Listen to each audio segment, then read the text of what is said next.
I didn't hear the first gasp. I only felt the vibration, the shockwave that rolled down the glossy conference table a split second after Cass Doyle slammed her palm onto it. Hard. Papers jumped. My water bottle rattled.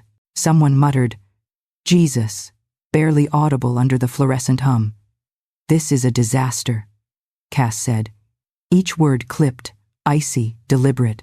"Sit down before you embarrass us even more." 14 people froze. The VP stopped breathing. A junior analyst actually flinched, and there I was, standing at the front of the Orion Dynamics pitch meeting, mid-sentence, with 12 weeks of research glowing on the screen behind me. My name, Lauren Mitchell, sat quietly in the bottom corner of the slide like it was trying not to offend anyone. $18 million, 3 months of sleepless nights. One presentation meant to change my career, and Cass had gutted it in 10 seconds. My face burned so hot it felt like someone pressed a heating pad to my skin. Shame crawled up my throat thick and metallic. I forced myself to breathe slow, controlled, mechanical. If I let even one shaky inhale slip out, I knew I'd fall apart right there in front of everyone. So I didn't defend myself, didn't argue, didn't ask what exactly was a disaster about an analysis she'd barely skimmed. I just closed my laptop, folded each page of my notes with careful precision, like dignity could be rebuilt from neat little stacks. Out of the corner of my eye, I saw Cass smirk, the kind of smirk people wear when they know you can't fight back, when they expect you to break, when they want an audience for the moment you crack open. But I didn't break. Not then, because right as I bent down to grab my bag, my phone buzzed. Once, twice, 3 times, urgent, insistent, like a hand gripping my wrist. I didn't dare check it until I walked out of the glass room, the heavy door hissing shut behind me. 3 messages from a number I didn't know. "Lauren, this is Dr. Elise Blackwood. Step outside. Your manager is about to get a surprise she won't forget. Don't argue. You've already done enough." I felt the floor tilt. Dr. Elise Blackwood, the woman whose methodology I'd built my entire pitch on, the client Cass had just insulted, and she was texting me. People think humiliation happens in a single moment, one explosion, one insult, one public collapse. But that's not how it works.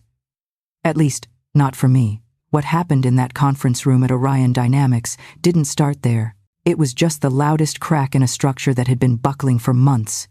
Years, if I'm honest. When I first joined Sterling Analytics, I was 26, caffeinated to the edge of sanity, and stupidly proud of being the kind of person who stayed late without being asked.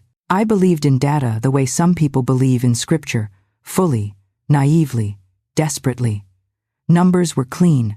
Numbers were fair. Numbers didn't lie, didn't play politics, didn't steal credit, didn't get jealous. People, though. People were messy. I was still learning that. My first year at Sterling was good. More than good. I was the prodigy, the one to watch, the girl who could look at a chaotic spreadsheet the way a detective looks at a crime scene and see every missing piece. Senior analysts would wander over to my desk like I was some kind of data whisperer. "Lauren, can you take a look at this model? Something's off. Lauren, how'd you get this regression to tighten?" I didn't mind. Honestly, I loved it. I loved the long nights, the double-shot espressos, the soft hum of office AC at 11 p.m. I loved the spreadsheets, the coding, the messy data sets that begged to be tamed. I loved being good at something. Really good. And then 8 months ago, Cass Doyle arrived. Sterling called her a strategic genius, a visionary, our next big thing. She swept in wearing sharp blazers and sharper smiles, the kind of woman who could make an entire room sit up straighter just by adjusting her watchband. I'd seen people like her before, in college, charismatic, confident, terrifyingly competent at performing competence. At first, she loved me. That was the worst part. "You're brilliant, Lauren," she told me during her first week. "You just need polish. Let me help you grow." I didn't realize then what help meant. It began small. A slide she revised right before a client meeting. A chart she reframed for clarity. A model she cleaned up without telling me. Minor things, things I thought were normal for a senior director. Then came the first real cut.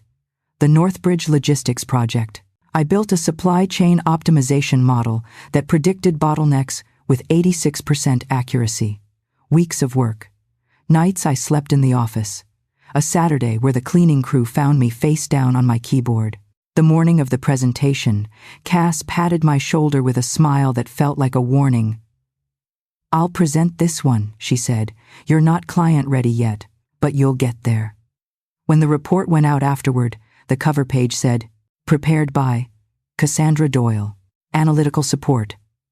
Lauren Mitchell, Support." Like I'd been fetching coffee instead of building the entire damn model. I told myself it was a one-off. It wasn't. Harborline Retail, Everline Hotels, Midwest Transit. Each time, Cass requested my files for review. Each time, she called my work rough but promising. Each time, she stood in front of executives and clients and sold my analysis like it had sprung fully formed from her perfectly lined notebook. She crafted a narrative I didn't notice forming until it was too late. Lauren is brilliant but inexperienced. She struggles with translating data to leadership language. She needs a stronger mentor figure. I'll handle the client-facing side. She's more comfortable behind the scenes. Behind the scenes. Where names don't go. Where raises don't happen. Where careers go to wait quietly until they disappear. I tried to push back. "Once, Cass, I'd like to present Harborline. I'm ready." She gave me a tight smile. "This one is too high stakes. You'll present the next one." Spoiler. There was never a next one. My mom noticed before I did. During our Sunday night video calls, she'd gently ask, "They see you, right? They know it's you doing the work." And I'd smile, look away, rearrange my hair, and say, "Yeah, Mom. They know," but the truth was already a splinter lodged under my skin. The worst thing Cass ever did wasn't stealing my work. It was making me believe I wasn't capable of owning it. And when the Orion project started 12 weeks ago, the biggest contract Sterling had chased in 5 years, I told myself this would be different, that Cass couldn't possibly take this one from me. But Cass wasn't just capable, she was practiced, and I was exactly the kind of person she knew how to use. The first real sign that something was wrong with the Orion project came in week 4. Not dramatic, not explosive, just a tiny shift in Cass's tone. I'd spent 3 nights refining a segmentation model so complex my eyes twitched every time I blinked. When I showed it to her, expecting praise, or at least mild interest, she scrolled for 5 seconds, then nodded, like I'd handed her a grocery list. "Looks good," she said. "I'll adjust the language later." Adjust the language.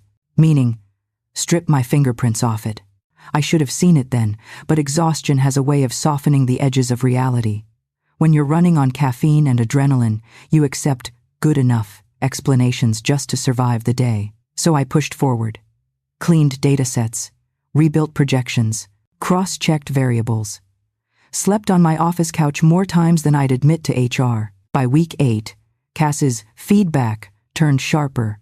"You used outdated priors here. Your clustering is too academic. Not market-ready. This model doesn't speak executive." None of it made sense, because she never offered alternatives. Only critiques, vague ones. The kind that can't be argued with because they're rooted in nothing. And every time she said, "I'll take it from here," I felt something cold uncurl inside my chest.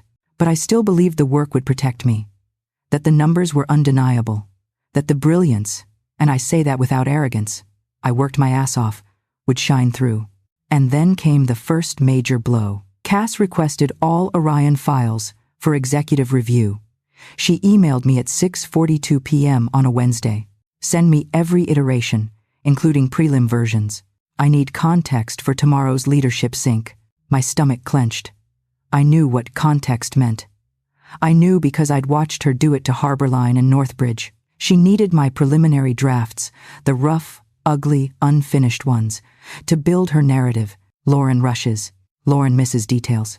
Lauren isn't ready. Still, I hesitated only 2 minutes before hitting send. The alternative refusing would have been career suicide. The next morning, Cass walked into the office with perfect makeup, a new blazer, and the kind of smile you wear when you're already rewriting history in your favor. She didn't say, "Good morning." She didn't ask how the dataset cleaning went. She just said, "I'll handle today's executive review. You stay close in case I need clarification. Clarification. She never asked for any. By week 10, I started noticing other things, small, eerie patterns. People from other departments avoiding eye contact. HR suddenly checking in on my workload. A manager I barely knew asking if I was doing okay. It felt like there was a conversation happening about me in rooms I wasn't invited into. Still, I told myself things would turn around. They always do at the end of big projects, right? When the results speak for themselves? Except Cass didn't want the results to speak for themselves. She wanted them to speak for her. I realized that fully one night at 12:19 a.m., slumped over my keyboard, headphones in. I wasn't even listening to music, just letting the white noise block out the echoes of my own thoughts. I clicked open a presentation deck Cass had created for the Orion pre-brief. My name wasn't on a single slide. Not one. Even worse, the framing of the analysis, my analysis, was wrong. She'd simplified entire methodologies, cut out nuance, overwritten the predictive model with a watered-down version that wouldn't hold under scrutiny. And the way she narrated it, I developed this segmentation approach. I realized early on that the initial model needed refinement. My team supported the execution. Her team, not me, never me. I stared at the screen so long my vision blurred. A single sentence kept looping in my head, something my mother used to say when I was younger. If someone keeps dimming your light, you're not in the wrong room. You're with the wrong people. I didn't know then that Cass was far worse than wrong people. Not yet. The true scope revealed itself slowly, like bruises rising to the surface. Mariana Flores, a former Sterling analyst, messaged me on LinkedIn. "Hey, saw you're on Orion. Be careful with Cass. Call me if you need to." Connor Blake, who worked at Redstone before joining Sterling, mentioned over coffee. "You remind me of this guy, Daniel Park, brilliant analyst." Somehow, Cass made him look incompetent. Weird pattern. I brushed it off, told myself they were exaggerating, venting old wounds. I didn't connect their stories to mine. Not until the night before the Orion pitch, when Zoe Gallagher from IT pulled me aside. "Lauren, keep your files backed up. Trust me." Her voice wasn't dramatic. It was resigned. A warning from someone who'd seen too many bodies lie where I was about to fall. And yet, even then, even knowing all of that, I still didn't expect Cass to humiliate me in front of Orion Dynamics. Not publicly, not violently, not with that cold, calculated slap disguised as a reprimand. But maybe humiliation only shocks if you're still naive enough to think people won't destroy you in daylight. And I was. Naive, I mean. Until Cass slammed her hand on that conference table and made sure everyone knew exactly where she intended my place to be. I didn't break in that conference room, but I did break afterward, just not in the way Cass expected. When I reached the rooftop terrace, the wind cutting through my blazer like it had teeth. "Dr. Elise Blackwood didn't waste time. What you presented," she said, "was a modified version of my own segmentation, and you improved it." Her eyes were sharp, surgical. Then she dropped the blade. "Your manager spent 10 minutes calling my methodology fundamentally broken, without realizing I invented it." I felt something inside me snap. Not emotionally, but mechanically, like a gear shifting into place. All the confusion of the last 8 months aligned with one sickening click. Elise held up her phone. "Someone from your company emailed me anonymously last night, with a warning, a beat, and with proof that this isn't the first time Cassandra Doyle has done this. Mariana, Connor, Daniel Park." Suddenly their warnings lined up like gravestones. Elise stepped closer. "You can walk back in there and let the narrative solidify around you, or you can trust me. Let me show you what happens when incompetence meets accountability." That was the moment, my moment. Not rage, not humiliation, clarity. I walked downstairs, not to hide, but to work. Real work. The kind Cass could never touch. My plan snapped together, clean and precise. Step 1. Open every project I'd completed over the last 18 months. Export file logs, revision histories, timestamps, every digital footprint Cass thought no one would ever examine. Step 2. Meet with Zoe Gallagher privately. Ask the questions I already knew the answers to, and accept the truth she'd carried for too long, that she'd watched Cass destroy others and refused to let it happen again. Step 3. Build a clean, chronological record. Every email, every meeting, every file Cass accessed right before a presentation. Not a story evidence. Step 4. Put it in the hands of the one person Cass couldn't manipulate, Dr. Elise Blackwood, a client with her own reputation to protect, her own ego bruised by Cass's arrogance, and the power to burn down an entire department with one sentence. And my rule, my only rule, no yelling, no theatrics, no revenge disguised as righteousness, just truth. Because truth, in the right hands, is lethal. The first night after the rooftop conversation, I didn't go home. I didn't cry in the bathroom. I didn't pace or spiral or talk myself out of what Elise had put into motion. I worked. There's something almost holy about an empty office after midnight, the way the lights hum, the way shadows stretch across cubicles, the way silence wraps around you like armor instead of loneliness. I sat at my desk, cracked my knuckles, opened my laptop, and began pulling up every project I had touched since joining Sterling. Northbridge Logistics, Harborline Retail, Everline Hotels, Ridgeway Financial, and, of course, Orion Dynamics. Each folder was a time capsule of who I had been at different stages of burnout and hope. Every timestamp was a breadcrumb, every revision log a confession.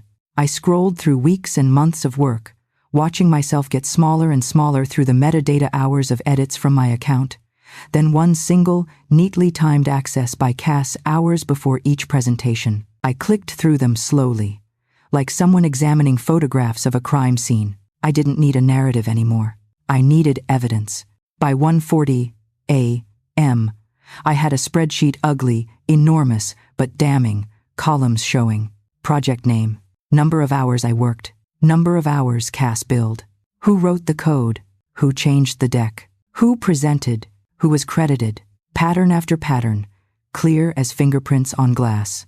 That's when Zoe appeared in the doorway. Her hair was tied up in a messy bun, dark hoodie zipped to her chin. She looked like she'd been living on energy drinks for 48 hours straight.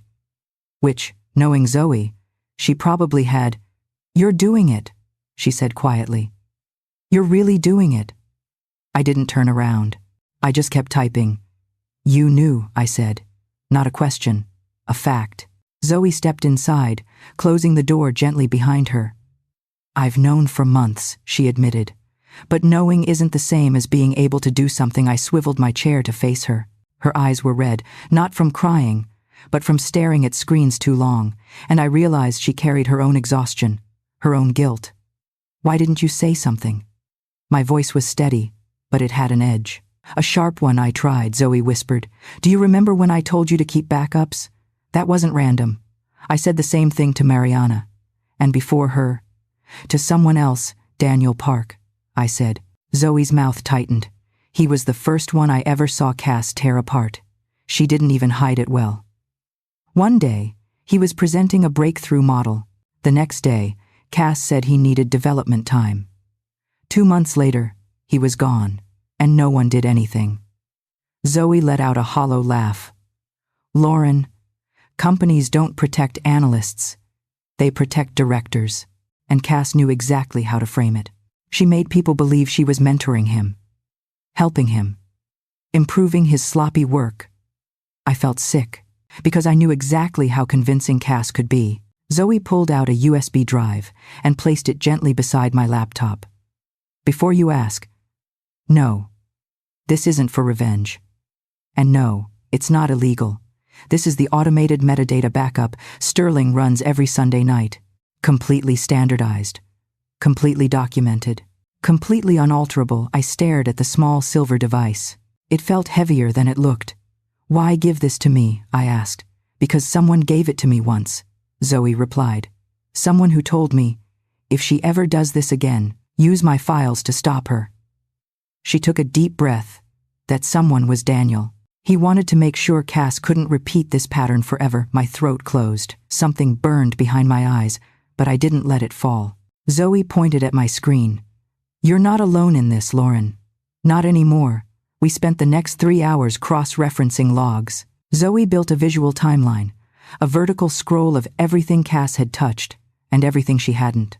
Thin red lines marked every unauthorized access, Thick blue lines marked my 2 a.m. revisions, my Sunday mornings, my holiday weekends, spent polishing models instead of sleeping or breathing or having a life. When the timeline finished rendering, it stretched across a 30-page PDF. It looked like a forensic autopsy. "Send it to Elise," Zoe said. "She'll know what to do." I nodded, saved everything twice, and finally leaned back. For the first time in months, I wasn't drowning. I wasn't defending myself. I wasn't fighting shadows. I was building a case. By morning, a strange calm settled over me. Not peace, not relief. Something colder, cleaner. Purpose sharpened into steel. At 9:17 a.m. Elise emailed me back. Received. Reviewing with counsel. Sit tight. This will escalate quickly. E.B. Sit tight. Right. Like sitting remotely close to tight was even possible. Meanwhile, Cass kept spiraling in ways she didn't realize were visible. She showed up late to 2 leadership meetings. She snapped at her assistant. She asked HR to informally check on my behavior. She tried to access the Orion server after hours. Zoe flagged it instantly. And in a move that made my stomach turn, she submitted a concern about my emotional stability to HR, framing it like she was trying to support my growth. Classic Cass. Break your legs, then offer you crutches. But her facade was slipping. I saw her walking fast through the hallway, phone pressed to her ear, her voice pitched too high. "I just need you to back me on this." "No, Harold, listen, she's exaggerating. It's under control." I said it's under. Her shoes clicked nervously across the marble floor, a sound like tiny hammer strikes. Zoe heard more. "She called the board liaison twice yesterday. Zoe told me over lunch, pushing her salad around more than eating it. She's panicking. She thinks she can spin this, but the metadata, she can't spin math." I didn't celebrate. I didn't even feel triumphant. I felt like someone watching a landslide from far away, inevitable, tragic, heavy. That evening, I compiled everything into a single clean file named Truth. Report, LMITCL. PDF, no drama, no commentary, just facts. I stared at the title a long time before sending it to Elise, and for the first time since this nightmare began, I didn't second-guess myself. I hit send, closed my laptop, and whispered to no one. It's her turn. The next morning felt unreal, like the world had shifted 3 degrees overnight, and I was the only one who noticed. I walked into the office with a steady pulse, a quiet mind, and a folder on my desktop that could incinerate a career. Maybe several. But outwardly, nothing had changed. People still typed. Printers still whirred. Someone reheated fish in the communal microwave, because hell is apparently a place with fluorescent lights. I sat down at my desk, opened my laptop, and forced myself to work on something normal, something mundane, a quarterly review I'd been ignoring. It wasn't that the task mattered. It didn't. But maintaining normalcy mattered. Pretending mattered. Cass thrived on disruption. She smelled panic like a shark smells blood. I wouldn't give her the satisfaction. Around 10 a.m., Cass strutted into the office, coffee in hand. Smile bright enough to be fake, but not bright enough to be convincing. She scanned the room the way predators search for the weakest animal in the herd. When her eyes landed on me, she plastered on the voice she assumed sounded nurturing. "Lauren, quick sync in 10. My stomach nodded, but I didn't let it show. Sure, she tilted her head, analyzing me. Maybe, trying to sense whether I knew what she'd done behind the scenes. Or maybe she just couldn't comprehend a world where someone saw through her and stayed calm anyway. We met in a small glass conference room. She closed the door carefully, theatrically. "I've noticed some tension," she began, "and I want us aligned, like we were dancers out of step instead of human beings in a power imbalance. I submitted a developmental plan for you," she added, sliding a printed form across the table. "It's meant to help you grow. Her favorite word, translation. A paper trail documenting my weaknesses. I scanned the document. Phrases leapt off the page like slaps. Struggles with emotional regulation. Inconsistent under pressure. Not client ready. Needs stronger senior oversight. I looked up This isn't accurate, I said plainly. Cass smiled. A cold, almost pitying smile. Lauren, sweetie, this is to protect you. If Orion gives negative feedback, I need to show leadership I've taken proactive steps, sweetie. A word that should have been harmless but felt like a choke chain. I didn't argue. I didn't sign anything. I simply slid the paper back to her without breaking eye contact. I won't agree to this, I said, and I won't sign it. That shook her for a split second. A crack in her expression, almost invisible, but enough to confirm something. She wasn't used to being told no. Think carefully, Cass said. The sweetness evaporated. HR already has a copy. Ignoring it looks uncooperative. I'm not ignoring it, I replied. I'm refusing it. Her jaw twitched. She opened her mouth, maybe to threaten me, maybe to gaslight me again, but something behind her eyes shifted. Fear? No, not yet. But suspicion. She sensed I had more leverage than she thought. She leaned back in her chair. Is this because of yesterday? Because if so, it's because the document is false, I said. Cass laughed. A single, sharp exhale. Everyone thinks they're better than they are, Lauren. That's why people like me help bring reality into focus. People like me. God, she believed it. She believed she was a savior. I stood up slowly. I have a meeting. With who does it matter? She stared at me. I stared at her. A silent battle neither of us was ready to name.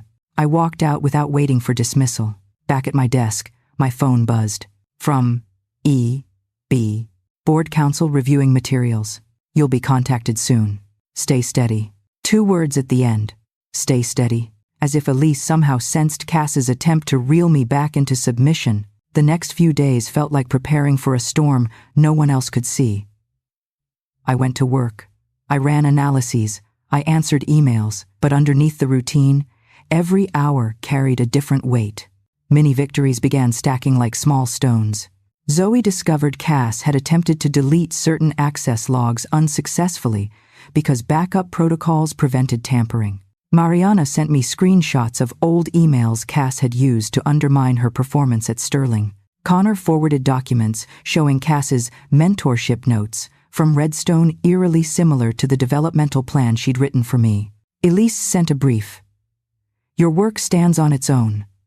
I'm making sure the right people understand that, piece by piece, the truth was carving its own path. Meanwhile, Cass unraveled. She became scattered, snappish, paranoid. One afternoon, she emerged from a leadership meeting looking pale, jaw clenched, steps sharper than usual. She barked at the receptionist for mispronouncing a visitor's name. She chewed out an intern for placing a stapler in the wrong spot. During a client call, her voice shook just slightly, but enough for everyone to hear. People noticed. Whispers floated through hallways. Is Cass okay? She seems off lately. Did something happen with Orion? Even the ones who had once admired her began to pull back. And me? I felt lighter. Not because she was crumbling, but because, for the first time, I wasn't the one carrying the weight of her actions. One evening, around 7 p.m., I found myself alone in the office again. The sky outside bruised purple. The city lights blinking awake. I pulled out the ceramic mug my mother gave me years ago. The one etched with the words, "Do the work, let the work speak." I wrapped both hands around it, letting the warmth seep in. For months, that mug had felt like a reminder of what I wasn't allowed to do. A quiet taunt. Let the work speak, but your voice isn't invited. Now, it felt different. Now, it felt like an oath. The next morning, I wore a blazer I'd been saving for a moment that mattered. I braided my hair tighter than usual. I walked into the office standing a little straighter, breathing a little deeper, not because I wanted to impress anyone, but because I wasn't hiding anymore. At 11:52 a.m., an internal email hit my inbox. Mandatory, emergency session with board counsel, 2:30 p.m. 17th floor. Main conference suite. Attendance required. L. Mitchell. C. Doyle. My skin prickled. This was it, the beginning of the end. Not just for Cass, but for every whispered doubt she'd planted in me. I closed the email, took one steady breath, and whispered, "Let's finish this." The hours leading up to the emergency board session felt like walking through thick fog, every sound distant, every movement muffled, every instinct on high alert. Nothing dramatic happened. Not at first. No shouting, no confrontations, no emails exploding into chaos. But tension has a sound, a temperature, a pulse, and Sterling Analytics was vibrating with it. Around noon, I walked into the cafeteria to grab tea, trying to keep my hands steady. People stared at me longer than usual. Too long, like they were trying to read an invisible headline floating above my head. A group of analysts at a corner table fell silent the second I approached the drink station. One of them whispered, "Is that her?" Another quickly shushed him. I kept my eyes down and grabbed chamomile tea, but my skin prickled under the weight of their curiosity. Word had leaked, not the details, not yet, but the scent of conflict travels fast in corporate hallways. Back at my desk, my inbox pinged. A message from Cass. Subject: "Come by. Now." Nothing else. I stared at the screen. My pulse thudded in my ears. Part of me expected this. Part of me was still surprised. I waited a deliberate 30 seconds before standing. When I reached her office, the door was cracked open. Cass sat at her desk, elbows planted, fingers knitted beneath her chin. "Close the door," she said without looking up. I did. Cass finally lifted her eyes to mine, and the intensity in them made my skin prickle. Her expression wasn't angry. It wasn't panicked. It was calculating. "We need to talk," she began. "You and I." I stayed silent. Cass leaned back, crossing her legs smoothly. "You've been distant." I almost laughed. Distant? That was her concern. "I've been working," I said carefully. She nodded slowly, like a therapist pretending to understand. "Yes, but the energy has changed. You're guarded. Funny how she said it like an accusation. "What do you want, Cass?" Her smile tightened. "I want to know if you're planning to make a mistake this afternoon." Mistake. An interesting choice of word. I didn't answer. That seemed to frustrate her. She uncrossed her legs, leaning forward. "Listen, Lauren. I know you're stressed. Yesterday was tough, but going into a board session fueled by emotion is career suicide.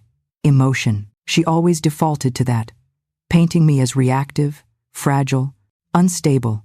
"I'll be fine," I said. "That's not what I'm asking." Her voice dropped. "Are you planning to say something you'll regret?" I held her gaze. "Are you?" For the first time since I'd known her, Cass blinked in surprise. Only once, quick and sharp, but enough to betray a crack in her composure. "She recovered fast, Lauren, sweetie. Don't call me that." Her mouth froze mid-syllable. The silence lasted several seconds.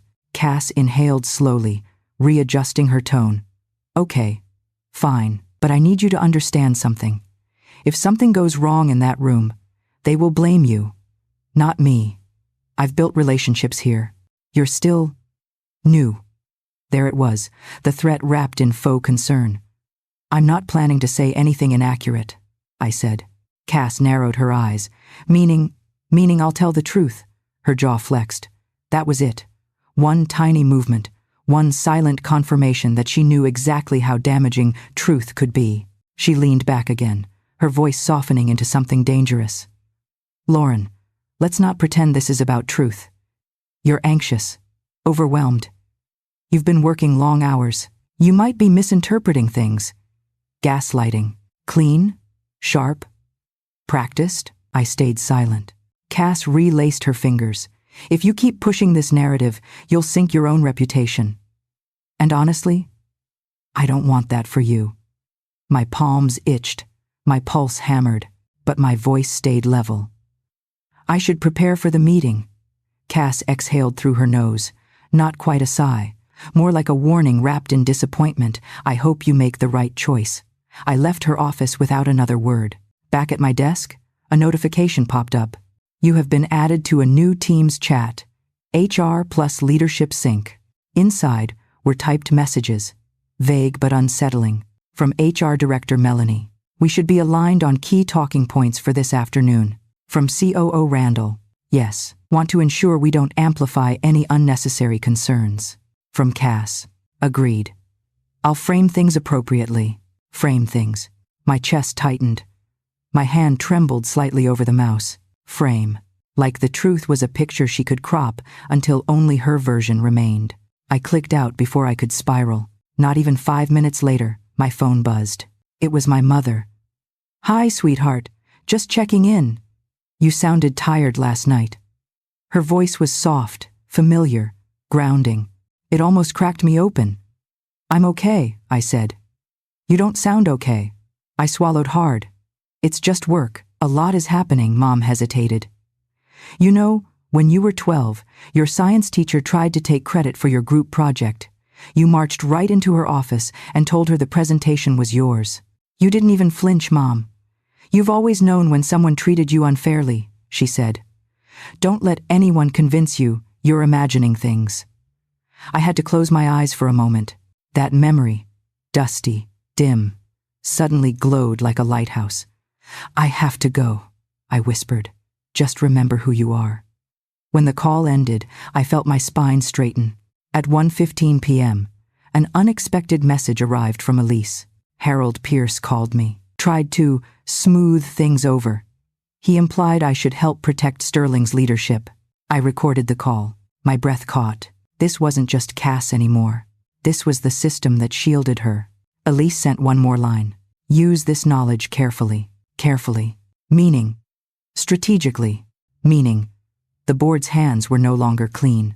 The meeting hadn't even started, and the battlefield had expanded. The complications weren't slowing down. They were multiplying. And I was no longer walking into a simple confrontation. I was walking into a political storm. At 1:40 p.m., I stepped into the women's restroom just to breathe. Corporate bathrooms are terrible places for clarity. Too bright, too sterile. The kind of space where you see every flaw on your skin and every crack in your composure. But it was the only corner of the building where Cass wouldn't follow. I splashed cold water on my face, held the edge of the sink, and stared at myself. I didn't look scared. I looked ready. A version of myself I hadn't seen in a long time. The door opened. Footsteps. I braced myself, praying it wasn't Cass. It wasn't. It was Ethan Blake, the accounting analyst who always looked like he stepped out of an indie film. Messy hair, cardigan, glasses slightly crooked. He stopped when he saw me. "Oh, sorry," he said, awkwardly stepping back. "Didn't mean to intrude." "HR said you were in here." I frowned. HR Ethan checked the hallway, then slipped inside and let the door close behind him. "I swear I'm not being weird. I just didn't want to say this out in the open." My pulse ticked up. "What happened?" He lowered his voice. "I overheard something." Cass called Harold Pierce again. She sounded desperate. That wasn't new. "But Ethan wasn't done," she said. "If the board hears what the client knows, we're both screwed." Both, Lauren. Not her. Both. A chill crawled across my shoulders. Both. How? "You know I'm not supposed to access leadership billing records," Ethan said carefully. "But I've seen enough to understand why she's panicking. Some of the hours she billed under strategic oversight on your projects were inflated. Like, massively. If the board investigates her, they'll see she overcharged Orion and at least 4 other clients." My stomach nodded. Billing fraud. It wasn't just my work she'd stolen. She'd stolen time, money, actual dollars tied to my name. Ethan swallowed. "She's trying to frame this as you being unstable, so if something comes out, she can say she was supporting you." Of course she was. Classic Cass. "Rewrite the story before the truth surfaces." "Thank you," I said quietly. "I'm not doing this for you," Ethan admitted. "I'm doing it because she burned my cousin at Redstone. The pattern's the same. The gaslighting. The sabotage. Then the big performance about helping someone improve." His expression sharpened. "I hope you bury her." Before I could respond, he pushed the door open and disappeared down the hall. I stood frozen for a moment, letting the gravity settle. Every hour leading up to the board meeting added a new layer. New players, new stakes, new truths. I checked my phone again. One new message. "Zoe, they're nervous. Cass is in a room with HR and Randall. They're prepping a narrative." Of course they were. They were probably rehearsing my character assassination right now. I typed back. "Let them prep. We have facts." Zoe responded instantly. Hell yes, we do. At 2:10 p.m., I walked toward the elevator. The hallway hummed with whispers again. People glanced at me, then at the 17th floor button, then back at me, connecting dots they weren't supposed to connect. The elevator dinged open. Cass was inside. Our eyes locked. She smiled, thin, metallic, venom coated in sugar. Heading up? She asked casually. Like we were going to a staff birthday celebration instead of an interrogation. Yes, I said. I stepped in. The doors closed. Silence swallowed the space. Cass smoothed a wrinkle in her blazer. You should know. The board respects loyalty. They don't appreciate dramatics. I'm not dramatic, I replied calmly. She exhaled through her nose. We both know you've been unstable lately. Long hours. Emotional strain. I've tried to protect you. I stared straight ahead. That's not what this is. She tilted her head. Studying me, so you really intend to go through with whatever story you've constructed. Story, as if I'd written fiction. I turned slowly, deliberately. There's no story, Cass. Just facts. Her jaw twitched. I hope you know what you're doing. The elevator dinged. She stepped out first, heels clicking too fast, too sharp. I followed. The 17th floor conference suite looked different today. More formal, more sterile, more ominous. Someone had dimmed the lights. Bottled water lined the table. A projector hummed in the corner.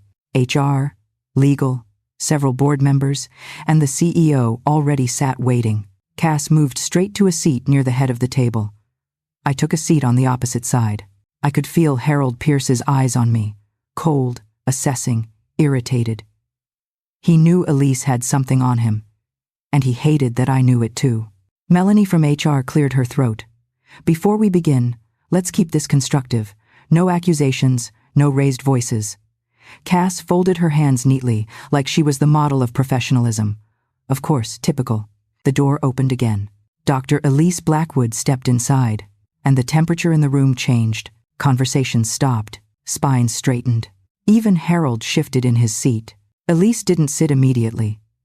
She scanned the table slowly, deliberately, letting her gaze land on each person before pausing on Cass just a little too long. Then she took a seat beside me. Thank you all for making time, she said. We have much to discuss. Cass stiffened. The board chairwoman began. We understand there have been concerns regarding the Orion project. Concerns, Elise repeated quietly. I'd use a different word. Her tone was lethal. She reached into her bag and placed a folder on the table. Thick, heavy, unmistakably full. The truth report, the metadata logs, the timeline, everything. For the first time, Cass's composure fractured. Her fingers twitched, but she recovered quickly. I'd like to clarify some misunderstandings before we... Elise lifted a hand. You'll have your turn. Cass fell silent. Everyone watched Elise. Everyone except me. I didn't need to watch. I knew what was about to happen. I'd built the case. I'd lived the evidence. But complications weren't done arriving. Because Elise wasn't the only surprise in that room.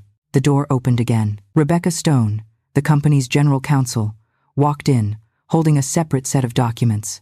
And Cass went still. Truly still. Not breathing kind of still. Because Rebecca didn't sit next to Elise. She sat next to Harold. Meaning, this wasn't just an internal HR check-in. This was legal, formal, high stakes. And the board wasn't just listening. The board was preparing. The battle wasn't ahead. It had already started. The conference suite on the 17th floor didn't look like a room for analytics or business strategy that afternoon. It looked like a courtroom. The long mahogany table reflected the overhead lights like polished marble. A muted projector cast a faint glow across the wall. Notebooks, water bottles, and leather portfolios formed neat little rows in front of board members whose faces were already pulled tight with tension. Every seat was filled, every shoulder stiff, every breath measured. I stepped inside, behind Elise, and the door clicked shut with the finality of a vault ceiling. Cass sat near the head of the table, spine perfectly straight, chin slightly lifted, face composed to the point of rigidity. Her nails tapped against the notepad in front of her, a tiny, rapid rhythm that betrayed her nerves. When she noticed Elise take the seat beside me, her tapping stopped. Rebecca Stone, General Counsel, was already there, her posture immaculate, her expression unreadable. She shuffled a stack of documents with deliberate slowness, as if announcing, "Everything that happens today will be recorded." The board's chairwoman, Linda Carr, cleared her throat. "Let's begin," she said, voice level but heavy. "We have a lot to cover." Cass jumped in before anyone else could speak, a telltale sign of panic disguised as confidence. "Before we go any further," she said firmly, "I want to clarify that any perceived issues with Christ's lighting experiment, the Orion project, arise from a misunderstanding. Emotions have been running high." And Rebecca held up a single finger. "Stop."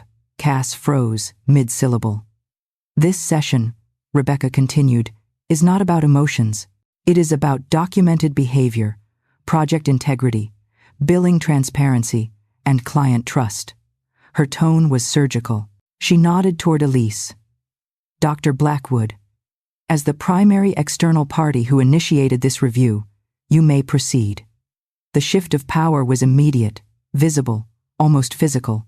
The entire table seemed to pivot toward Elise, like iron filings reacting to a magnetic pull. Elise opened her folder. For a moment, she didn't speak. She simply laid out the printed pages one by one, graphs, metadata trails, side-by-side file comparisons, each sheet landing with a crisp, damning slap against the wood. Finally, she spoke. 12 weeks of work, she said, hundreds of hours, dozens of models, multiple iterations. Her eyes traveled slowly across the room, and almost every single component was developed by Lauren Mitchell. A few board members shifted, glancing at each other. Elise's voice sharpened. "Yet the presentation I saw from Sterling Analytics did not reflect Lauren's work. It reflected something diminished, stripped, oversimplified to the point of being misleading." Cass straightened in her seat with respect. "No," Elise cut in. "Not with respect. With facts." She clicked a remote. The projector lit up. Slide 1. A time-stamped comparison of the predictive segmentation model I had built. Color-coded, annotated, meticulous. Next to it, the watered-down version Cass presented to Orion. Slide 2. A breakdown of revision histories showing my account working late nights, weekends, and holidays. Next to it, Cass's single late-night login, hours before client meetings. Slide 3. Metadata logs pulled from Zoe's automated backup system. Creation dates, edit trails, corrections layered over corrections. Slide 4. Billing summaries showing Cass had logged dozens, sometimes hundreds, of strategic development, hours on work she never touched. A soft murmur rippled through the room. Even Harold Pierce, who had strode in with arrogance stitched into his suit seams, sat forward with visible tension in his shoulders. Cass stayed stiff, expression frozen. But her knuckles whitened against the edges of her notebook. Elise turned directly to her. "Miss Doyle," she said, "would you like to explain how you developed methods you clearly don't understand?" Cass blinked. "That's a very unfair characterization." Elise clicked to a new slide. "A technical breakdown of the Bayesian priors used in my segmentation enhancement. Tell the board," Elise said coolly, "which priors you selected for your model and why." Cass opened her mouth, but nothing came out. Not a syllable, not a breath, not even a bluff. Silence swallowed the room like a vacuum. She tried again. The priors were... I watched the moment she realized there was no escape hatch when it came to the math. You can bullshit personality conflicts. You can fake leadership philosophy. You can invent narratives about being a mentor, helping an emotional subordinate, but numbers? You either understand them or you don't. And Cass didn't. Not mine. Not Elise's. Finally, she snapped. "This is ridiculous. It's extremely technical work. No one expects directors to memorize every variable." "Interesting," Elise replied, voice flat. "Because Lauren can." Easily, Cass whipped her head toward me, eyes narrowing. "She can because she spends too much time buried in spreadsheets instead of focusing on leadership." Rebecca, calm as a winter storm, wrote something down. "Miss Doyle," she said without looking up, "we're not here to evaluate leadership. We're here to evaluate accuracy, integrity, billing legitimacy, and whether Sterling's clients have been misled." Cass's breathing quickened, barely, but enough for the closest board members to notice. Elise clicked again. Now the screen displayed a simple line. Unauthorized access attempt, 12:04 a.m. User, C. Doyle. Outcome. Blocked insufficient privileges. A whisper rolled across the table. Cass's voice rose, brittle. "I was checking in on the project because Lauren was struggling. I didn't speak. I didn't need to." Zoe had already given Elise the backup logs. Elise clicked once more. Slide. An audio waveform. Elise. Rebecca said, "Is this the recording you mentioned?" "Yes." The room tightened. Elise pressed play. Harold's voice filled the room, his conversational tone now a noose tightening around his own neck.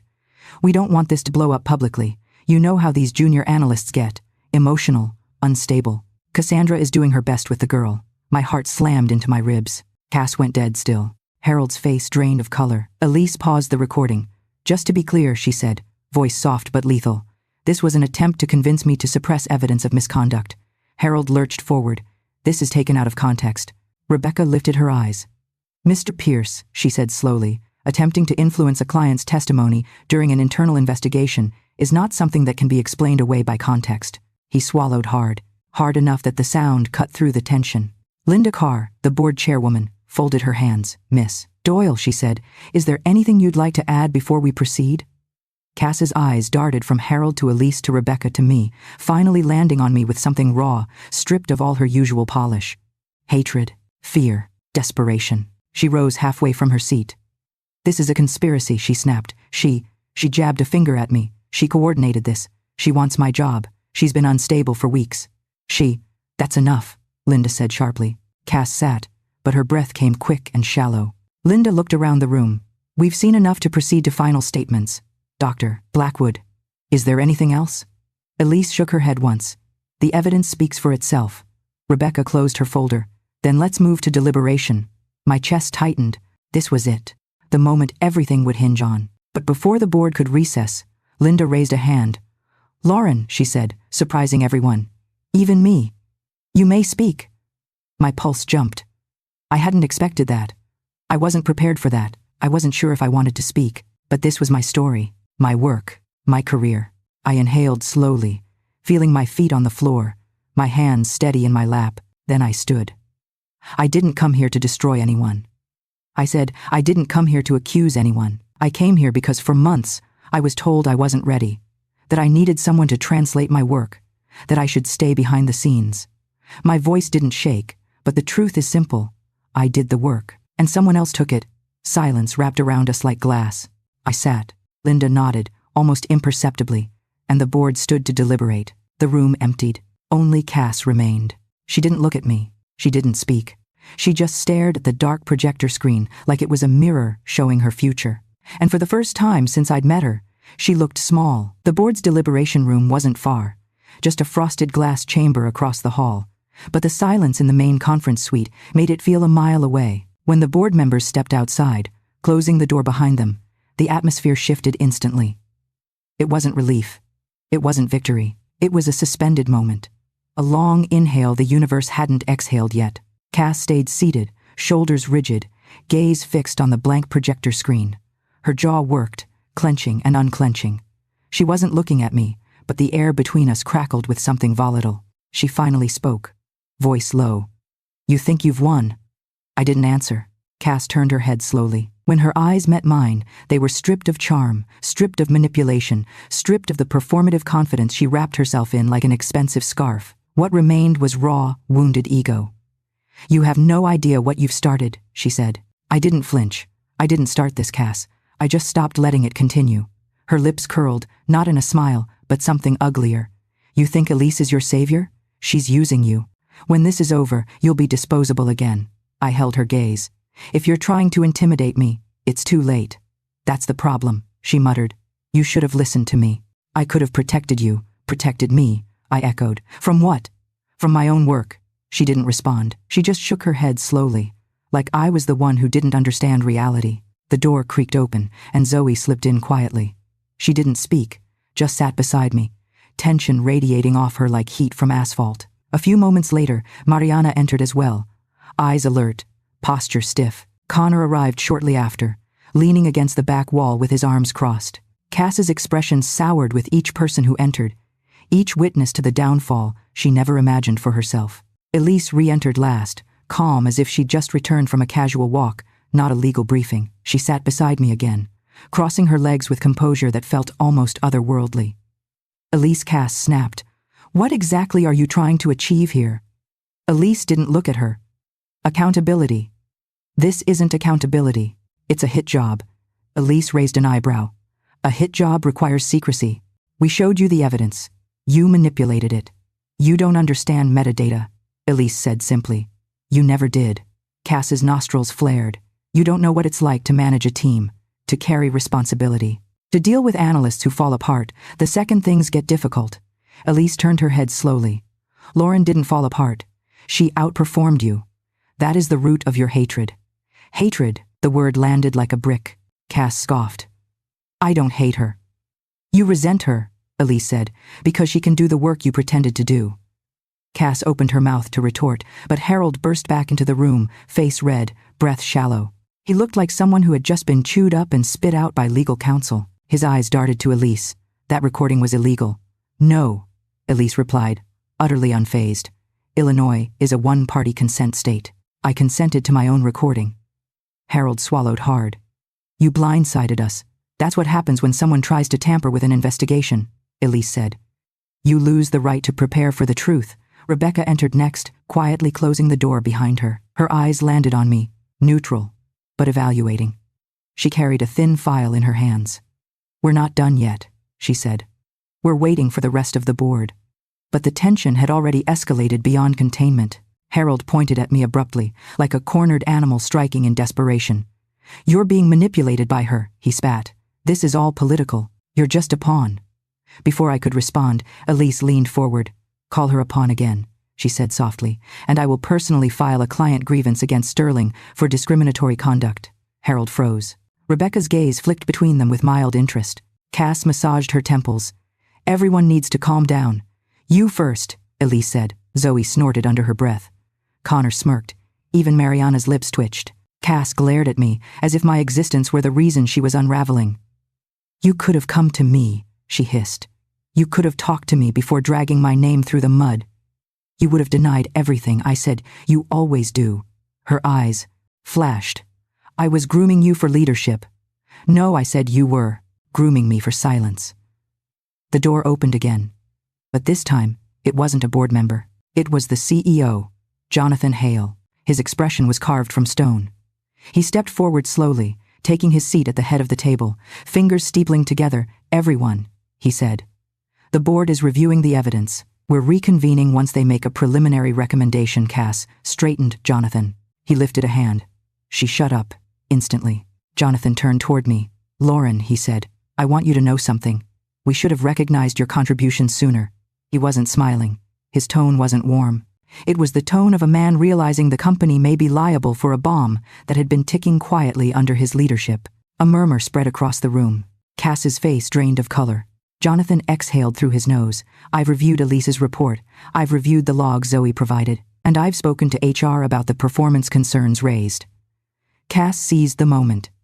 "Yes, exactly. That's what this is. A performance issue. Lauren has been overwhelmed. I've been trying to help." Jonathan cut her off like slicing through rope. The concerns were unfounded. Cass's breath hitched. What Jonathan turned fully toward her. "We found no evidence of emotional instability. No behavioral issues. No lapses in professionalism. That's because she's good at hiding things," Cass protested. "She shouldn't have had to hide anything," Jonathan shot back. The silence after that was suffocating.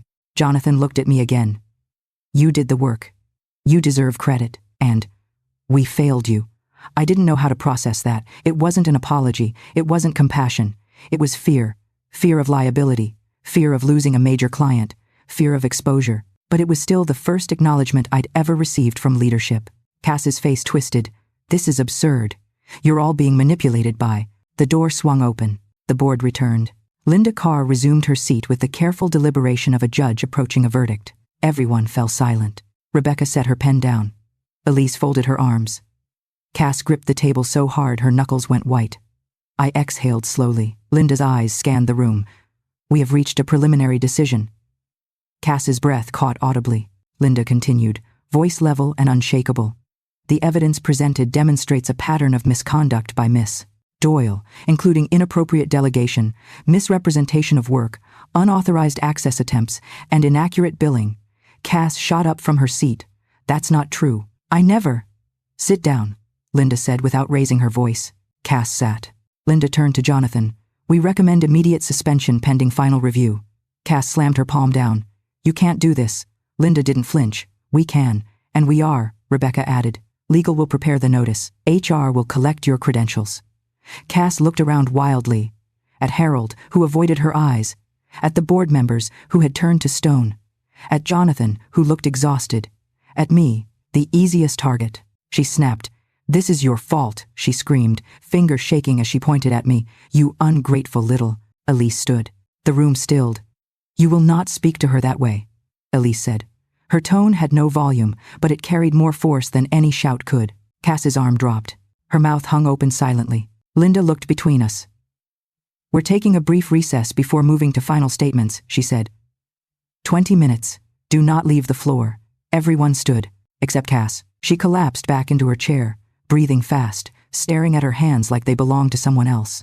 Zoe touched my arm. Come on, let's step out. I followed her into the hallway, where the air felt less suffocating. But something inside me still trembled. Not fear, not relief, anticipation. The kind that comes before a storm unleashes its final strike. Segment 3, Sekonze la noi suknang kao trao no tung huan tuan.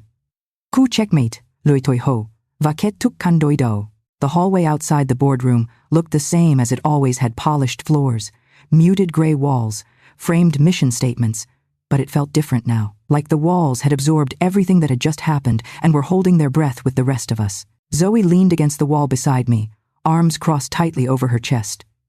Connor paced in slow, controlled steps. Mariana stared at the floor, lips pressed together. Elise stood a few feet away, checking her phone with a calmness that felt impossible. I wished I could match her composure, but my body buzzed with adrenaline. Every nerve ending felt electric. The recess was supposed to ease tension. It didn't. It only stretched the suspense, winding it tighter. Cass hadn't left the room, but even from the hallway, we could hear the muffled sound of her voice, sharp, frantic, desperate.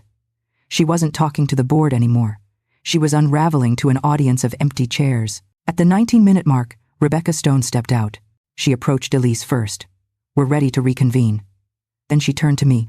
Lauren, take a moment. This next part is intense.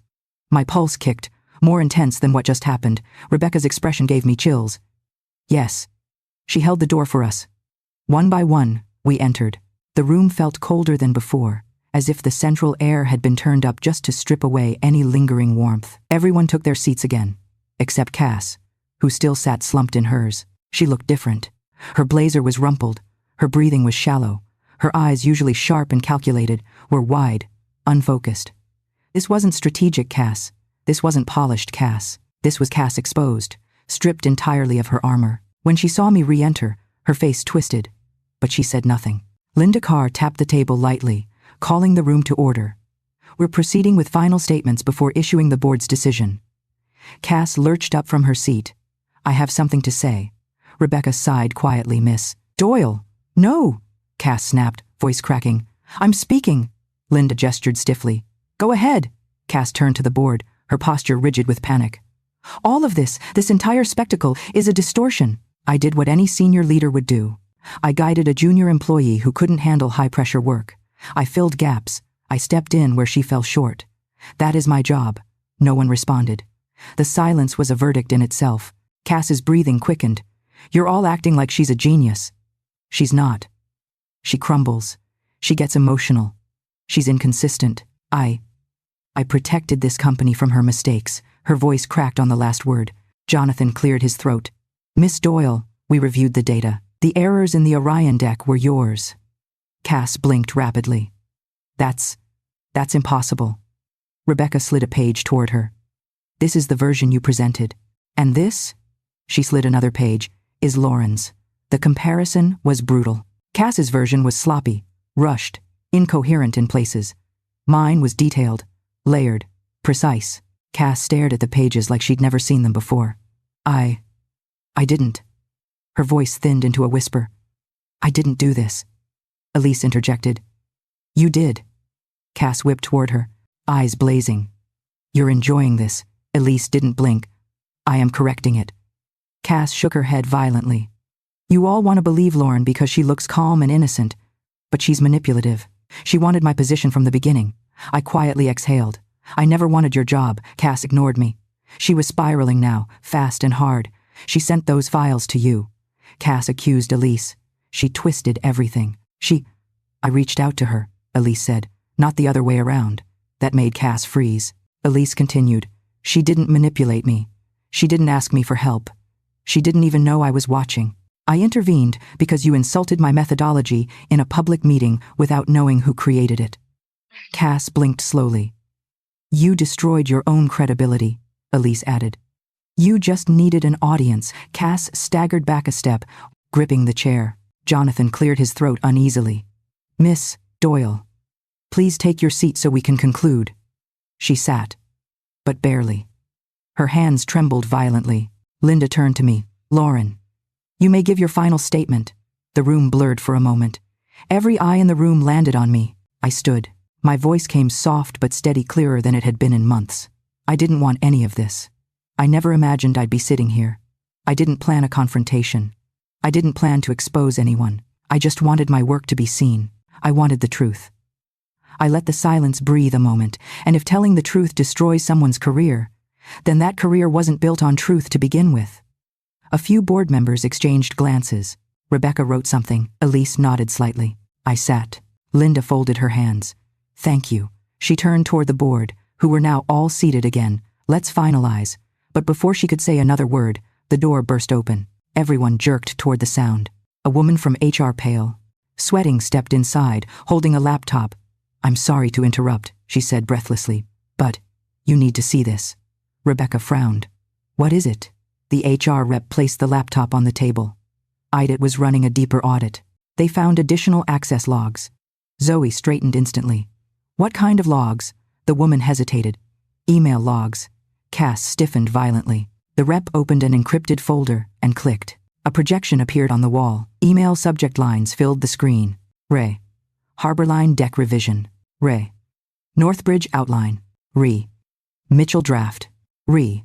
Presenting strategy. Re. Credit allocation. Re. Leadership narrative. Re. Please adjust wording. Re. Talking points for exec brief.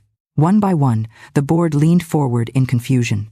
Then the rep clicked into a specific message. It was from Cass, to Harold Pierce. Subject. We need to align our story. The body text was short, terrifyingly short. Harold, if the girl digs too deep, we both are exposed.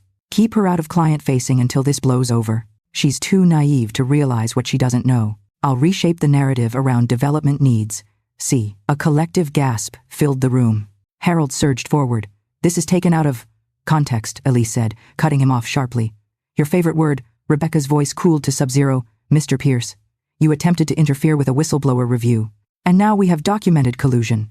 Cass lunged toward the table. That's not real. Someone faked. Zoe stood. It's real. The headers authenticate. This is your email. Cass's breath hitched violently. I didn't mean I, but the spiral was beyond her control now. Jonathan rubbed his forehead. This is worse than we knew. Linda lifted a hand. Let's proceed. The board leaned together, conferring in hushed voices that nevertheless carried a tone of finality. After a few tense minutes, Linda faced the room. Our decision stands and expands. Cass's head jerked up. Linda continued. Effective immediately. Cassandra Doyle is terminated for cause. She is barred from accessing company property. She will be reported to the appropriate regulatory authorities for further review. Cass let out a choked, strangled sound, half gasp, half sob, but Linda wasn't done. Additionally, the board is opening a formal ethics investigation into Mr. Pierce's conduct, effective today. He is suspended from executive duties pending review. Harold's jaw dropped. You can't. We can, Linda interrupted. And we will. Cass looked around the room like she was drowning, searching for someone to grab onto. Her eyes landed on me. You did this, she whispered hoarsely. You ruined me. I didn't raise my voice. You ruined yourself, I said. Her face crumpled, but not into tears, into rage. You think you've won? You think you're safe? This industry will eat you alive. I didn't blink. Then I'll learn to bite back. For a moment, we stared at each other, two people who had lived the same story from opposite sides of the mirror. One climbing silently, one clawing desperately. Linda gestured to security. Two officers entered, calm but firm. Please escort Miss Doyle out, Linda said. Cass stepped back. Don't touch me. She tried to straighten her blazer, but her hands shook too hard. She swallowed, tried to speak, failed, swallowed again. Then, still trembling, she allowed herself to be guided toward the door. Just before she exited, she whispered, "This isn't over." Then she vanished into the hallway, silent, small, defeated. The board took a breath as if the entire room had been underwater. Jonathan looked at me with something like remorse. "Lauren, if you need time off, resources, support, I'll be fine," I said, but Elise placed a hand on my shoulder. "No," she said gently, "she deserves better than fine." I exhaled shakily. For the first time in a long time, the air didn't feel heavy. It felt clean. And I realized something. The confrontation wasn't the end. It was the beginning. When Cass disappeared through the glass doors, the room seemed to exhale all at once. The tension that had been stretched to a breaking point finally snapped, leaving a strange, ringing quiet. Not relief, not victory. Something heavier. Something that hummed like a warning under my skin. Rebecca Stone gathered the printed evidence into neat, razor-sharp piles. "We're not done," she said, almost to herself. "This will trigger multiple follow-up actions." I sat back down slowly.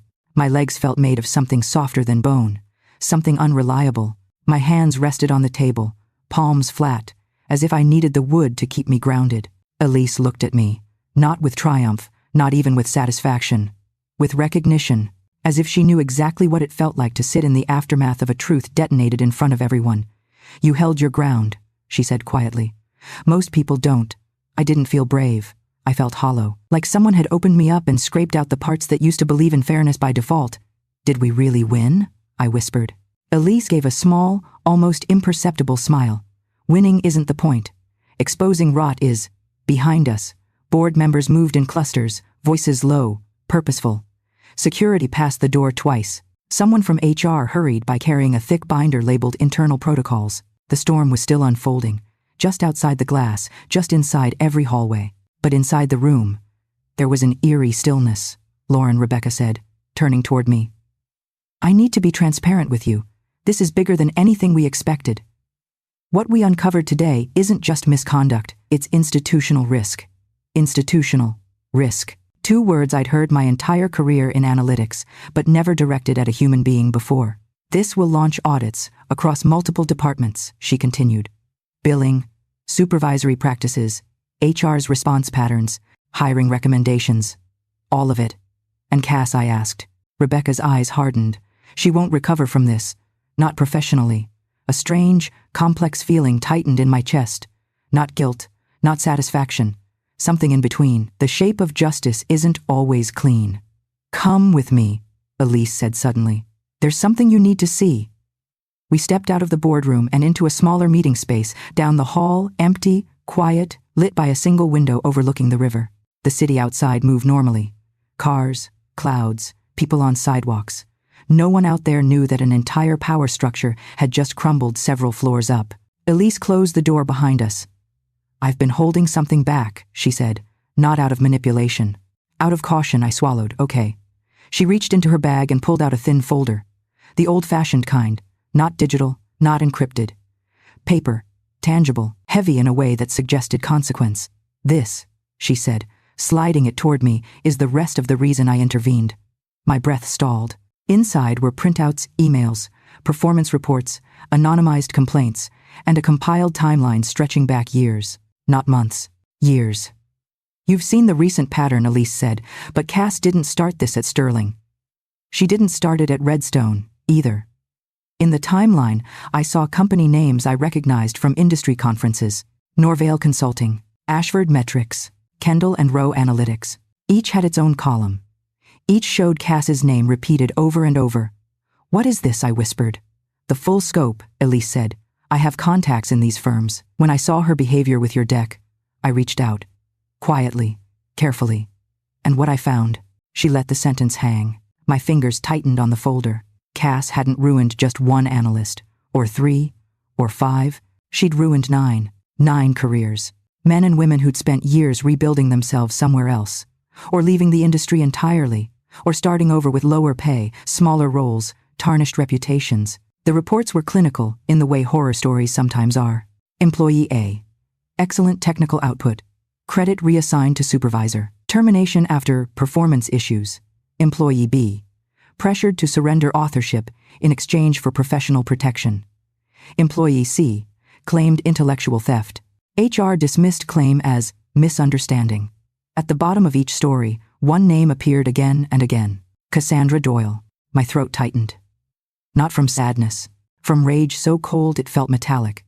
"She's been doing this nearly a decade," I said. "Yes," Elise replied. "And every time someone tried to expose her, someone protected her. A director, a VP, a board member, someone with something to lose." I looked up sharply. "Like Harold Pierce." Elise nodded. "Exactly like him." The pieces slid into place with devastating clarity. This wasn't just a toxic manager. It was a system that preferred polished lies over inconvenient truth. "You were never fighting just Cass," Elise said softly. "You were fighting the structure that let her thrive." I felt my breath shudder. "Then how did this finally break?" Elise's eyes softened. "Because you didn't flinch," she said it, simply, without praise, just fact. "You stayed honest under pressure. You documented your work. You treated the facts like they mattered. And when someone like you stands still long enough, the lies around them start losing their balance." I stared at the folder again. The stories, the patterns, the destroyed careers. It wasn't vindication. It wasn't victory. It was responsibility. "Why are you showing me this now?" I asked. "Because you need to understand what comes next," Elise said. "Truth doesn't end things. It triggers countermoves, and people who've spent years maintaining a false power base will scramble to rebuild it." Her meaning settled heavy in the air. "This isn't over," she said. And for the first time, I didn't feel afraid of that. I felt ready. I sat with the folder for a long moment, the pages heavy in my hands. Outside the window, the river kept moving, slow, indifferent, steady. The world didn't pause when truth surfaced. It just kept flowing, leaving us to figure out what to do with what we'd uncovered. Elise watched me quietly. Not pushing, not guiding, just waiting. "I don't understand something," I finally said. "If all these people tried to speak up before, why didn't anyone listen?" Elise tilted her head slightly. "People hear what benefits them." Cass was charismatic, confident. A woman in leadership who projected certainty. Executives love certainty, even if it's paper thin. I let out a long breath. "And the analysts, they were young," she said, "and afraid, and told that complaining would make them unemployable." I looked back at the folder, at the names and timelines and final notes etched in sterile fonts. She sabotaged them, yes, and she would have done it to me. She already tried. A beat of silence passed. "Not empty, loaded, Lauren," Elise said gently. "If you want to disappear after this, take time off. Step back. No one would blame you." I shook my head. "I don't want to disappear." Something inside me clicked into place, quiet but unshakable. "For the first time," I said softly, "I want to be visible." Elise smiled, not wide, but with pride. "Then it's time for the counter-move." My pulse quickened. "What counter-move?" She clasped her hands. "The board will inevitably try damage control.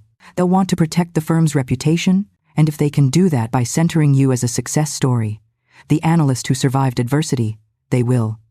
I grimaced. "Like PR." "Exactly. I don't want that, I know," she said, "which is why you're going to have leverage before they even ask." I frowned. Leverage. Elise pulled out her phone and tapped the screen. A moment later, she turned it toward me. On it was a draft document titled Strategic Integrity Initiative Proposal.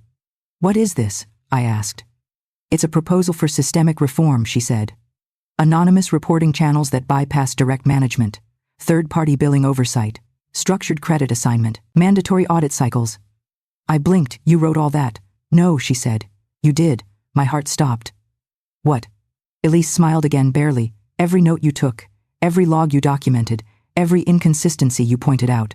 It wasn't just evidence of Cass's misconduct. It was the blueprint of a broken system.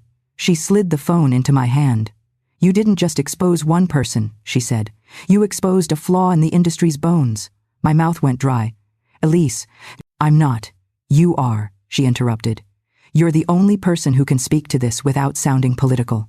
You lived it, and you documented it better than any whistleblower I've met. I sank into the chair, processing.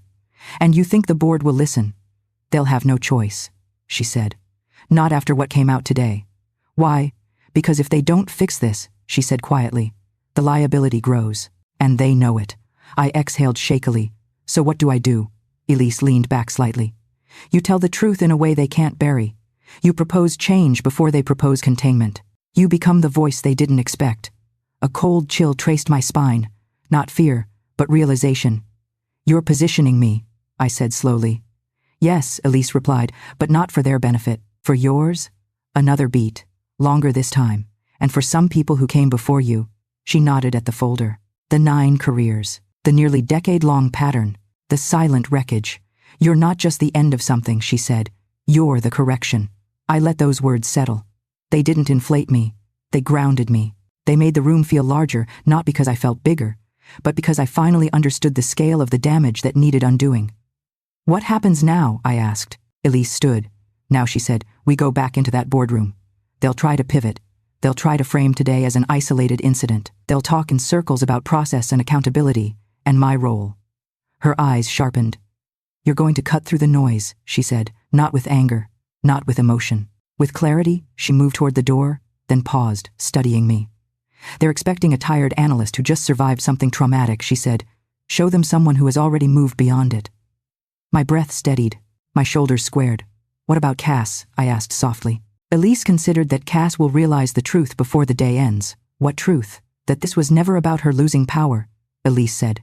It was about you finding yours. She opened the door. Ready? She asked. I didn't hesitate. Yes, we stepped back into the hallway, and for the first time all day, I felt like I wasn't walking toward a confrontation. I was walking toward the future I'd been denied. 6 months later, the office where everything had collapsed felt like a distant country I once visited in a fever dream. I didn't walk past Sterling Analytics anymore, not even accidentally. I changed my commute, my routines, the streets I took. There are places that hold too many ghosts to be casual with, but I wasn't running from anything. My life had simply expanded beyond the small rooms where I once tried to shrink myself. On a chilly October morning, I swiped my badge at the glass entrance of Orion Meridian Group, Elise's company, the one that didn't have a reputation for brilliance. It was the reputation. The lobby smelled faintly of cedar and fresh espresso. The walls were lined with data art sculptures, each one visualizing a real model built by real analysts, credited by name. And on the 10th floor, etched in clear letters on a frosted office door, was mine. Lauren Mitchell, Senior Insights Lead. I stood there for a moment every morning. Not out of disbelief anymore, out of gratitude, out of quiet ownership, the kind that doesn't need applause to feel real. A soft knock sounded behind me. Still staring at your name, Daniel Park asked with a grin. Daniel was the kind of person who carried calm energy with him, like a weighted blanket disguised as a human. His story mirrored mine in painful ways, sabotaged by Cass years before. Pushed out so quietly the company barely noticed the hole left behind. Now he was a consultant. Orion contracted full-time. And somewhere between long nights, refining segmentation models, and sharing horror stories over lukewarm takeout, we'd built a strange, beautiful camaraderie. Not romantic, not transactional. Just 2 people who recognized the bruises on each other's past and chose to walk forward anyway. Not staring, I corrected. Just acknowledging. Same thing. He nudged my shoulder. You earned that door, I smiled, and the 2 of us stepped inside my office. The sunlight from the river bounced off the glass buildings across the water, scattering light across my desk. It made everything look warmer, softer. My team trickled in over the next hour, 4 analysts who trusted me in a way I used to only dream my managers would trust me. They didn't fear credit theft. They didn't lower their eyes during meetings. They brought their ideas fully, loudly, confidently. Because I didn't teach them to be small. I taught them to show their work, and to put their names on it. Morning, Boss Maya said, sliding into my office with her second coffee of the day. You still good to review the hybrid model before the noon sync? Yes, I said. Send it over. And hey, she added with a smirk, they want you to present next quarter's pitch in New York. The big one. I know, I replied. Elise emailed me. Are you nervous? Not nervous. Just thoughtful. Maya nodded knowingly. You'll kill it. After she left, I took a moment to breathe. Not because I was overwhelmed, because the air felt full like possibility instead of threat. A soft ping echoed from my laptop. A calendar reminder. Meeting with Ethics Committee. Follow-up review. Cass case. My chest tightened, not painfully, but with that strange pull of unfinished history. Cass hadn't disappeared completely. After her termination, Sterling launched a full audit. Regulatory agencies opened inquiries. Whispers moved quietly through the industry. Rumors said she tried to get hired at 3 different firms. Each one declined after reference checks. The system that once shielded her was finally seeing her clearly. I didn't hate her, but I didn't pity her either. Some storms end not with thunder, but with consequence. And some people only hear truth when everything else goes silent. Another ping. A message from Elise. Heard you're presenting in New York. Good. They need to see what integrity looks like with a spine. Coffee later? I typed back. Always. Then I closed my laptop for a moment and looked around my office again. The minimalist desk. The floor-to-ceiling window. The framed printout of the hybrid model Daniel and I developed credited with both our names in bold. And, on the shelf, my ceramic coffee mug from my mother. Let the work speak. For years, I thought the quote meant, be quiet and endure. Now I understood it differently. Let the work speak. Not for someone else, not from the shadows, not through fear, but through truth. With your name beside it. I sat back, letting that truth settle in my bones. The worst chapter of my career hadn't broken me. It had introduced me to myself. That afternoon, as the sun dipped behind the skyline, casting long orange streaks across my office, I finally opened the last email I'd been avoiding. The one from Sterling's legal department, a formal notice. The investigation into supervisory misconduct has concluded. Your documentation was instrumental. We thank you for your integrity. For a moment, the words didn't feel real. Not because I wasn't expecting them, but because for so long, integrity had felt like something that punished me instead of protecting me. I forwarded the email to my mother. Within minutes, she called. Her voice warmed through the speaker like sun on cold skin. Sweetheart, you must feel so proud. I looked out at the river, shimmering under the dying light. I feel lighter. You carried something heavy for a long time, she said. You set it down the right way. I didn't realize I was smiling until my jaw relaxed. Mom, I said softly, I think I'm finally okay. There was a pause. Then a simple reply. I know, we hung up, but the warmth lingered like a blanket wrapped around my ribs. I stayed in my office longer than usual, letting the building quiet around me. The soft hum of keyboards faded. Conversation dwindled. Eventually, the floor emptied entirely. Only the faint buzz of city traffic rose through the glass. I got up and walked to the window, pressing one hand against the cool surface. 6 months ago, I'd left a boardroom with my lungs burning and my future uncertain. 6 months ago, I'd stood on a rooftop with Elise, clutching evidence like a lifeline. 6 months ago, my name was something other people edited out. Now it was something they invited in. Behind me, the office door clicked softly. I turned. Daniel leaned against the doorframe, holding 2 cups of tea. Thought you might still be here. I accepted the cup. Long day. Good day, he corrected gently. You rewrote an entire narrative. I laughed under my breath. I didn't rewrite anything. The truth just surfaced. That's what rewriting is, he said with a shrug, choosing what continues and what doesn't. He looked around the office, taking in the space. Feels like you finally fit here. It feels like I finally fit me, I said. He smiled, small and genuine. That's better. We talked for a while. About the New York presentation, about the hybrid model we were refining, about the new analyst joining next month. Eventually, Daniel pushed off the wall. Come on, he said. You need real food. Not the granola bar I saw you inhale at lunch. I gathered my things, laughing as the tension unraveled from my shoulders. We stepped outside into the crisp evening. The wind off the river carried the salty hint of distant rain.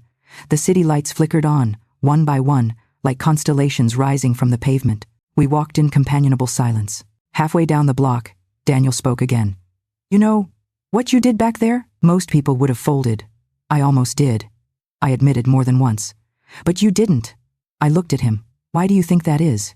He shrugged lightly because you knew the truth mattered more than your fear. His words settled in my chest like an anchor steadying, grounding.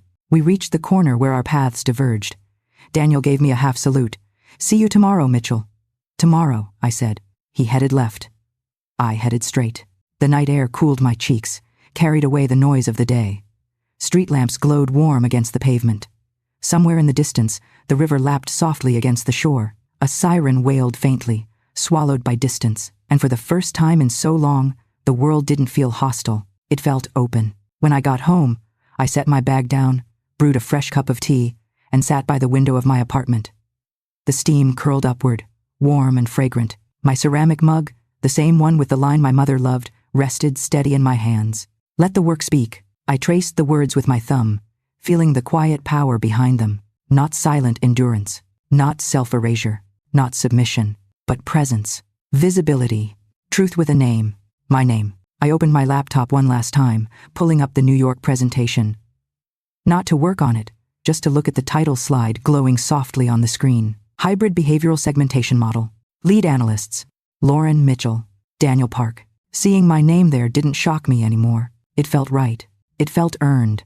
It felt like stepping into a room that was always meant for me. I closed the laptop, set the mug down, let the quiet settle.